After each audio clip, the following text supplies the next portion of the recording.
The horse stopped first. It planted its hooves in the frozen mud outside the fence line and refused to go another step, ears pinned back, breath steaming into the gray Wyoming morning.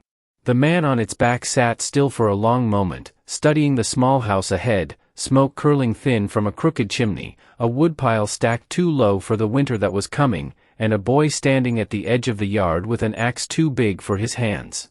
The man's name was Eli Calder. He was 34 years old, though the lines around his eyes made him look older, and the silence in him made him look younger, like a man who'd stopped counting birthdays somewhere along the trail and just started counting miles instead. He swung down from the saddle slow, joints stiff from 3 days of riding, and led the horse the rest of the way by hand. The boy hadn't seen him yet. He was too busy losing a fight with a piece of oak, swinging the axe in a wide arc that missed more than it hit, his breath coming out in short white puffs. He couldn't have been more than 9. Maybe 10. Thin in the way boys get when there isn't quite enough at the table, but not thin enough that anyone was starving, just careful. Rationed. Eli stopped at the fence and watched a minute before he spoke. "You're swinging from your shoulders," he said. "Won't get you anywhere but tired." The boy spun around so fast he nearly fell. He grabbed the axe handle with both hands and held it out in front of him, not quite a threat, not quite not one. "Who are you?" "Name's Eli." He kept his hands loose at his sides, out where the boy could see them. "Didn't mean to spook you." "You didn't." The boy's chin lifted a fraction, the kind of lie only children and proud men bother telling. "We don't want trouble here." "Didn't bring any." Eli glanced past him, toward the house, toward the thin smoke and the low woodpile and the single set of small footprints leading out to the barn and back, over and over, like someone had been doing chores meant for 2 people. "Just passing through. Horse needed water. I can pay for it, if that's the trouble." The boy hesitated. He was deciding something. Eli could see it in the way his eyes moved from the stranger's face to his boots to the tired horse and back again, cataloging, the way careful children do when the adults around them have taught them, without meaning to, that the world needs watching. "Ma's not here," the boy said finally. "She's in town.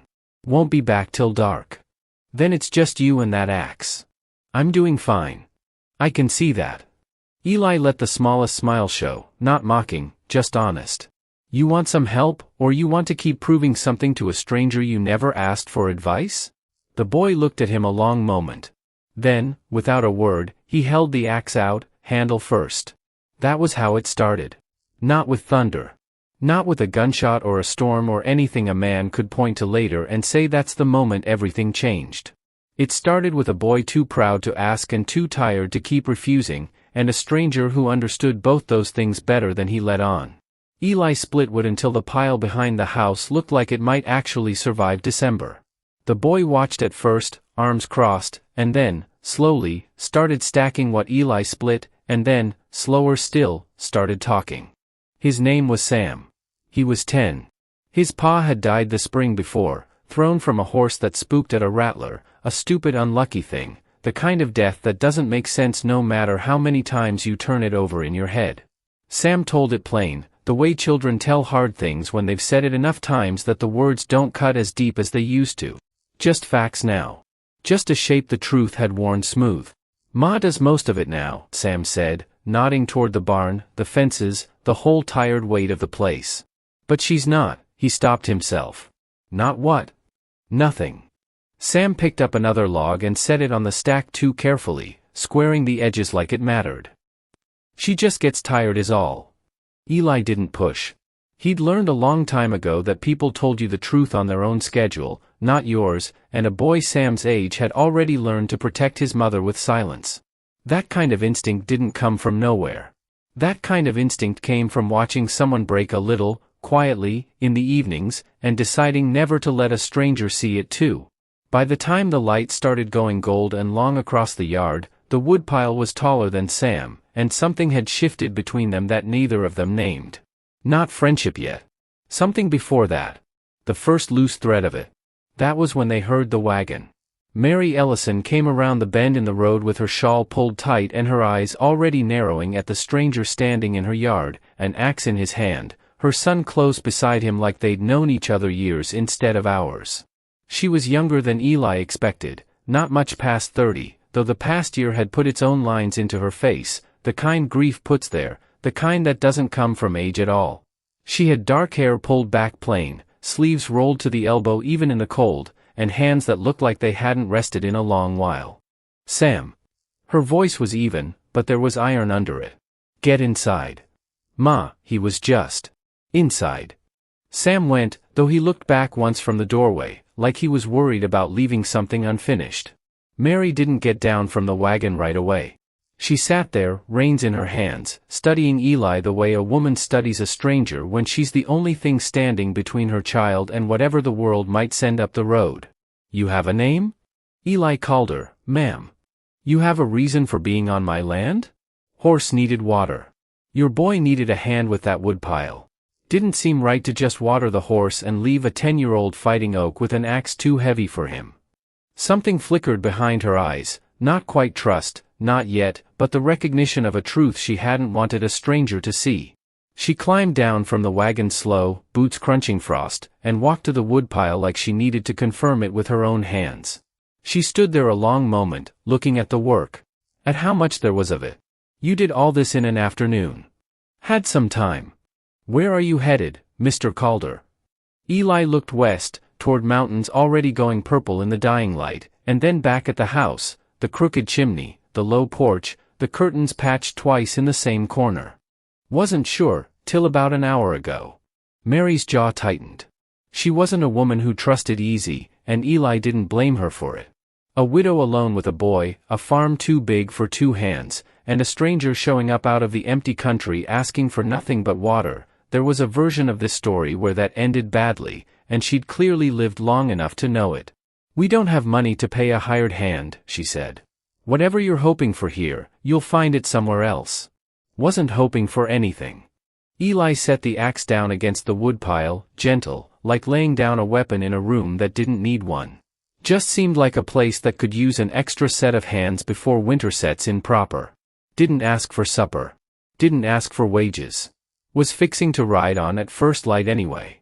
He meant it, too. That was the strange part, the part he hadn't expected when he swung down off his horse that morning.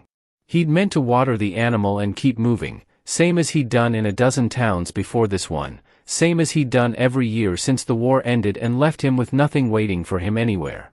But something about the boy's proud, tired shoulders.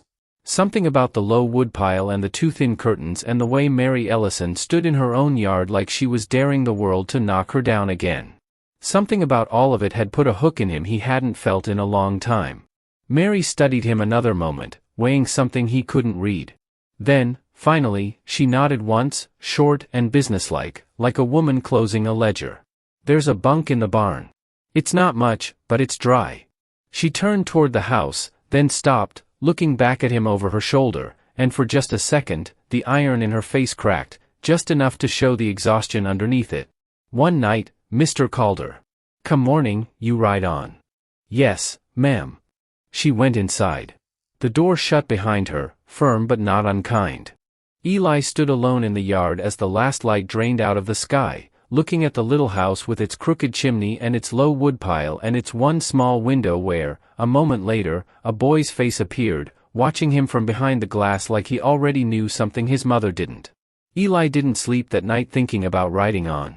He lay awake in the barn, staring up at a roof full of stars leaking through gaps in the boards, thinking instead about a woman who carried a farm on her back without complaint, and a boy who swung an axe too heavy for him rather than admit he needed help, and a promise he hadn't spoken yet but already felt taking root in his chest. Come morning, he told himself. Come morning, he'd saddle up and ride on, same as always. But when morning came, and he stepped out of the barn into air so cold it burned, he found Sam already outside, not swinging the axe this time, just standing at the fence, watching the road like he was afraid of what he might see there. "You leaving?" Sam asked, not looking at him. Eli opened his mouth to say yes. What came out instead surprised them both. "Not yet," he said. "Reckon your ma could use the help a while longer. If she'll have me." Sam's whole body went still, the way a person goes still when they want something so badly they're afraid to hope for it out loud. And that was when the door of the house creaked open, and Mary Ellison stepped out onto the porch, wrapped in her shawl, staring at the stranger who was supposed to be gone by now, the stranger who was still there, an axe already in his hand, waiting for whatever she decided to say next. Mary didn't say anything at first. She just stood on the porch with her arms crossed against the cold, looking at Eli the way a person looks at a puzzle they can't quite solve, like she was searching his face for the catch, the part where this turned out to be a trick. "You said one night," she said finally. "I did." Eli didn't move from the fence. "Was fixing to keep my word, too. Then I saw your boy standing out here at first light, watching the road like he expected me to already be gone." He glanced at Sam, who was doing his best to look like he wasn't listening, and failing. "Didn't seem right, leaving a family short-handed going into winter just because I said a word I didn't think all the way through. We've managed a year without you, Mr. Calder. I can see that." He kept his voice even, no push in it. "I can also see that low woodpile, and that fence leaning bad on the north side, and a roof that's going to leak the first hard snow if nobody patches it before then. Managing and thriving aren't the same word, ma'am. I'm not looking to change your mind. Just laying out what I saw." Mary's jaw worked like she wanted to argue and couldn't quite find the argument. She looked past him, out at the fence line, the barn, the roof, really looked, the way a person looks when they've been too tired and too proud to take honest stock of things for a long while. "We can't pay you," she said again, quieter this time. "Didn't ask for pay the first time. Won't ask for it now." Eli nodded toward the barn. "Room and board and a warm place to sleep is more than I've had most nights this past year. Seems a fair trade for a strong back and a willingness to work." Sam looked between them, hope written so plain on his face it was almost painful to watch. Mary saw it too. Eli watched something soften in her, not surrender exactly, but a door opening a crack, just wide enough. "Until spring," she said. "Not a day longer. Come the thaw, you'll have your own road to get to, same as anyone." "Until spring," Eli agreed. He didn't know yet how much weight those two words would come to carry. Neither did she. The next weeks moved the way honest work moves, slow, repetitive, and quietly transformative in ways nobody notices until they look back and see how far the road has come. Eli fixed the north fence first, then the roof, working through a cold snap that turned his breath to fog and his hands to something close to numb. Sam followed him everywhere, handing up nails, holding board steady, asking questions in the particular relentless way of boys who have decided a grown man is worth studying closely. "Where'd you learn to build fence?" "My pa long time ago, back in Missouri." "He teach you to fight, too?" Eli paused, hammer resting against his palm. "Some things a man learns on his own. War does the teaching, mostly, when it comes to that." "You were in the war?" "Was." "Kill anybody?" The hammer went still. Eli looked down at the boy, 10 years old, standing there with the blunt honesty children have before the world teaches them which questions to swallow, and found he couldn't be angry at it. Only tired, in the old familiar way. "That's not a question a boy your age needs an answer to," Eli said, gentle but final. "Someday, maybe. Not today." Sam accepted that with the easy resilience of a child who'd already learned some doors stayed shut for reasons nobody explained, and went back to holding the board steady. But Eli caught him watching sometimes, in the quiet after, like he was trying to see something in the older man's face that wasn't there to find. A boy hunting for the shape of a father in whatever man happened to be standing close enough. It worried Eli, some nights, lying in the barn. He hadn't meant to become anything to this boy. Hadn't meant to become anything to anyone. A man who rode alone for a reason didn't go looking to be needed, and yet here he was, mending fences he'd never have to walk past again, teaching a child things he swore he'd never teach anyone. Mary watched all of it from a careful distance, the way she watched most things now, with a wariness that had calcified sometime in the past year into something like armor. But armor wears thin with enough weather against it, and Eli was patient the way water is patient, wearing down stone without ever seeming to try. He noticed things. That was what got past her guard first, not kindness exactly, though there was plenty of that, but noticing. He noticed the porch step that stuck and fixed it without being asked. He noticed she favored her right shoulder when she lifted the water buckets and started carrying them himself, quiet, no comment made. He noticed the curtains patched twice in the same corner and said nothing about it at all, which somehow told her more than if he had. One evening in the second week, she found him sitting on the porch steps after supper, whittling something small out of a scrap of pine, Sam long since put to bed. She almost went back inside. Almost.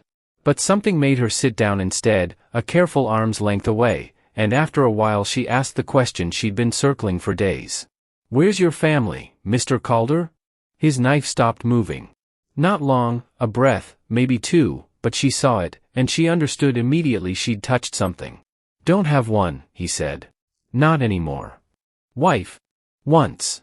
He didn't offer more, and she didn't ask for it, because she recognized the shape of that silence. She wore one just like it, most days, and she knew better than anyone that some silences deserved to stay whole a while longer before they were ready to be broken. "I'm sorry," she said instead. "Don't need to be." He went back to whittling, though his hands moved slower now, less certain. Was a long time ago. Man learns to carry a thing eventually. Doesn't mean it gets lighter. Just means he gets better at the carrying. Mary looked out at the dark yard, at the fence he'd mended and the woodpile he'd built taller than her son, and found herself thinking that she understood exactly what he meant, better, maybe, than she wanted to admit to a man she'd known less than a month. "Sam likes you," she said, changing the subject before either of them could go somewhere too deep too fast. "More than likes. He watches for you at breakfast before he's even dressed. He's a good boy. Deserves better than watching for strangers at breakfast. He's not wrong to." Mary said it quietly, almost before she meant to, and then looked immediately like she wished she could take it back. She stood, brushing off her skirt, putting distance back between them like she'd caught herself leaning too far over an edge. "Good night, Mr. Calder." "Good night, Mrs. Ellison." She went inside. Eli sat alone on the steps a long while after, turning the little piece of pine in his hands, the beginnings of a small carved horse, though he hadn't quite admitted to himself yet who it was for, and thinking about a promise he'd made without meaning to make it.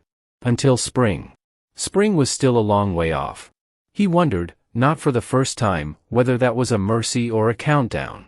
The trouble came, as trouble does, from a direction nobody was watching.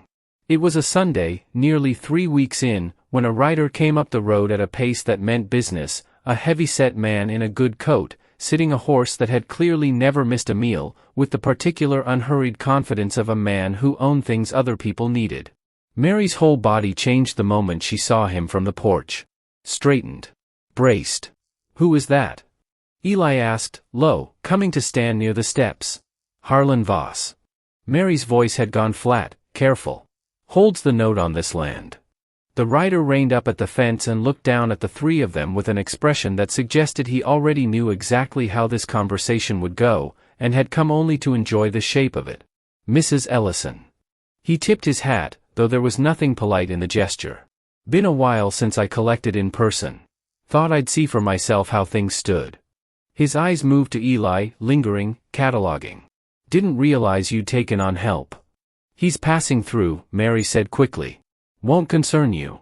"Everything on this land concerns me, Mrs. Ellison, seeing as how it's mine the day you miss a payment." Voss smiled, and it was not a kind smile. "Which, if my ledger's correct, is coming up faster than you might like. 30 days, by my count. I trust you'll have found a way to manage it." Mary's hands had curled into fists at her sides, knuckles white. Sam had gone very still beside her, watching the exchange with the particular fear of a child who understands, even without all the details, that something important is being threatened. "I'll have it," Mary said. "See that you do." Voss's gaze slid once more to Eli, a long, measuring look, the kind men give each other when they're deciding whether the other one is a threat worth taking seriously. Wouldn't want to see a woman alone lose everything her husband worked for. Would be a shame. He turned his horse and rode back down the road without another word, leaving behind a silence so heavy it seemed to press the whole yard flat. Mary didn't move for a long moment. When she finally spoke, her voice had lost all its earlier steadiness. 30 days, she said, mostly to herself. "I don't have 30 days worth of anything." Eli looked at her, at the fear she was fighting to keep off her face for her son's sake, at Sam's small hand finding his mother's sleeve and holding on, and felt the same hook that had stopped him at the fence line 3 weeks ago pull tighter still. "Mary," he said, and it was the first time he'd used her given name instead of the formal one. "What happened to this land? Why does a man like that hold your note?" She turned to look at him, and for the first time since he'd arrived, the careful wall behind her eyes came all the way down, replaced by something rawer, something that looked almost like relief at finally being asked. "That's not a story for the yard," she said quietly. "Come inside tonight, after Sam's asleep. I'll tell you everything." She went into the house without waiting for his answer, Sam trailing after her, glancing back once at Eli with an expression too old for a 10-year-old's face. Eli stood alone in the yard as the sound of Voss's horse faded into the distance, the small wooden horse still tucked in his coat pocket, unfinished, and felt the shape of the promise he'd made settle into something heavier than he'd expected. "Until spring," he'd said. He was beginning to understand that spring might arrive a great deal harder than any of them were ready for. The house was quiet after Sam went to bed, just the sound of the fire settling in the hearth and the wind pressing against the windows like something trying to get in. Mary sat across from Eli at the small kitchen table, hands wrapped around a cup of coffee she wasn't drinking, and for a long while she didn't speak at all. She just looked at the flames, gathering the story the way a person gathers something heavy before they lift it. "My husband's name was Thomas," she said finally. "He wasn't a careless man. People think that, when they hear how he died, a man thrown from a horse, they think careless, like he did something foolish to deserve it. He didn't. It was a rattler in the grass and bad luck and nothing more than that. But bad luck doesn't care whether it's fair." She turned the cup slowly on the table, not drinking, just needing something to hold. "He'd borrowed against the land 2 years before, to buy cattle we thought would set us right for good. Voss's bank held the note. Thomas was going to pay it off that autumn, once the herd sold." Her voice thinned. "He never got the chance. And I've been paying what I can ever since, a little behind every season, watching the gap get wider instead of smaller, because a widow with one boy can't run cattle and a farm both, not really, not without help I couldn't afford to hire. And Voss knows that. Voss counts on it." Mary looked up at him, and there was no armor left in her face at all now, just plain exhaustion and plain fear. "He's wanted this land longer than Thomas has been dead. It sits on the best water for 10 miles. He's been waiting for me to fail so he can take it clean and call it business." Eli sat with that a long moment, turning it over, feeling something old and familiar rise up in him, not rage exactly, but its quieter, more dangerous cousin. "Resolve. 30 days, he said. "What would it take? To satisfy the note, I mean. All of it." Mary let out a breath that was almost a laugh, except there was no humor in it at all. "More than we'll ever have, Mr. Calder. That's not a thing 30 days fixes. I didn't ask if it was easy. I asked what it would take." She told him the number. It was a hard number, the kind that sat heavy in a quiet room. Eli didn't flinch at it, though something moved behind his eyes, a calculation, a memory, a door he hadn't opened in a long while. "I have some of that," he said slowly. "Not all. But some. Saved up over years of work I never had a reason to spend on anything." He met her eyes. "The rest, we work for. Between now and the deadline, every head of stock this place can sell, every hour of labor I can put into it, every corner we can turn honestly. It won't be comfortable. But it's not nothing, either." Mary stared at him like he'd spoken a language she wasn't sure she was allowed to understand. "You do that," she said. "For a family you've known 3 weeks." "I do it," Eli said, "because I've watched you carry more than one person should have to carry, and I've watched your boy swing an axe too heavy for him rather than ask for help, and somewhere in these 3 weeks that stopped being something I was watching from the outside." He held her gaze, steady. "If you'll have the help, Mary, I'm offering it. All of it. Not because I owe you anything. Because I want to." The fire popped in the silence that followed. Outside, the wind kept pressing at the glass, and somewhere down the hall, Sam turned over in his sleep, unaware that the whole shape of his family's winter was being decided in the next room. Mary didn't answer right away. When she did, her voice was unsteady in a way it hadn't been all evening. "Why," she said, "would a man do that for strangers?" Eli thought about it honestly before he answered, because she deserved honesty more than she deserved comfort. "Might be you're not strangers anymore," he said. "Might be that happened somewhere around the 2nd week, and I only just caught up to it tonight." The next 4 weeks were the hardest work Eli had done since the war, and some of the only work he'd ever done that felt like it was building something instead of tearing it down. He sold his own horse, the good one, the one he'd ridden 4 states, keeping only an old mule for the heavy work, and put every dollar of it toward the note. He and Mary worked the cattle together at dawn, drove a small herd to the railhead through weather that turned twice from cold to colder, and came home each night too tired to do anything but eat in silence and fall into sleep like falling into a well. Sam worked too, in the ways a 10-year-old could, mending tack, hauling feed, keeping the fires going, and something changed in him across those weeks that Mary noticed even through her own exhaustion. He stood straighter. He asked fewer proving questions and more real ones.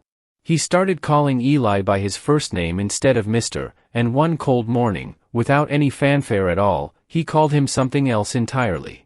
They were repairing the barn door together, hinges frozen stiff, when Sam handed up a tool and said, without looking up, "Careful, Pa, that one's sharp on the edge." The word hung in the cold air between them.